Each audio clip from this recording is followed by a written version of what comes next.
Hello, welcome back, Nick Lenz's Comic Corner. Classics, last non-classic. This is episode number 271 and Doubleshot number 203. First up, Superman, the Coming of Atlas. Yeah, this character over here. Yep. Superman. Now, pretty much Superman's in space, basically, playing fetch with Crypto, and he's also in space with Hal Jordan, one of the Green Lanterns. While this is going on, this guy, Atlas, which I think probably for a lot of people who probably read this at this point, like, who the heck is this guy?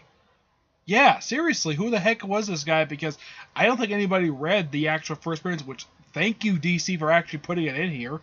I mean, this book contains issues of Superman issues 677 to 680. Though I tend to ask, why the heck is 676 not in here? Yeah, seriously, what the heck is his problem?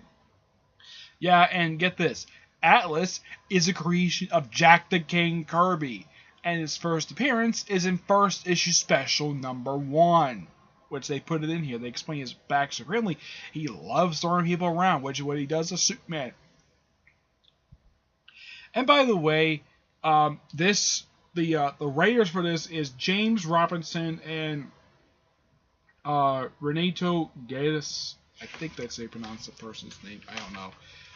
The artwork in here is actually really good.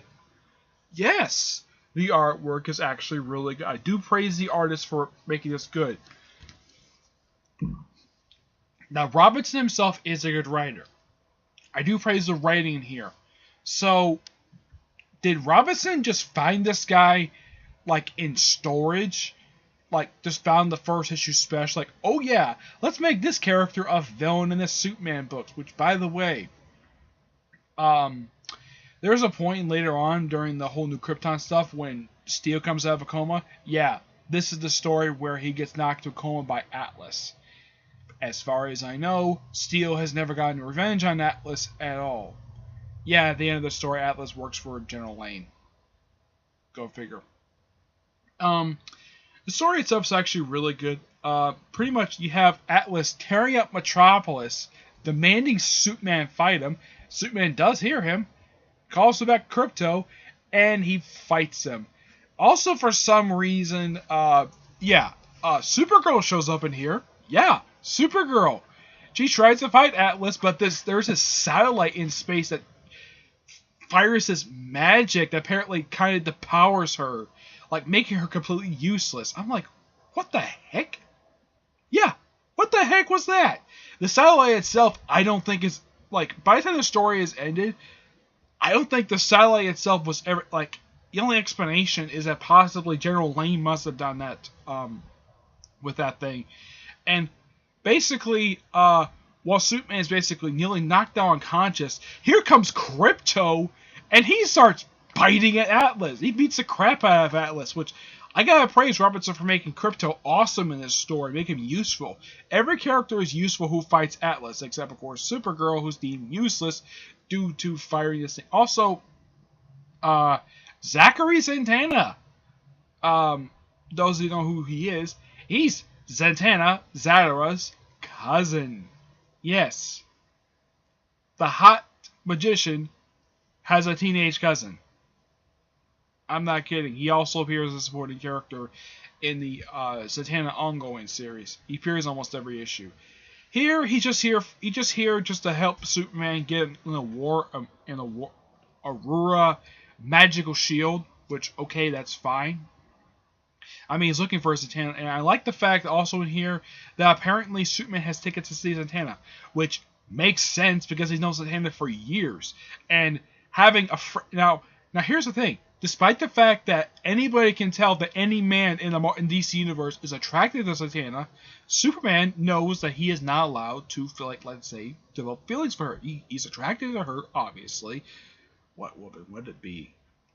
But even Zatanna knows not to seduce Superman. You want to know why? Because she knows that Superman is Clark Kent, and she knows also that Clark Kent is married to Lois. Zachary Zatanna does not know Superman's real name,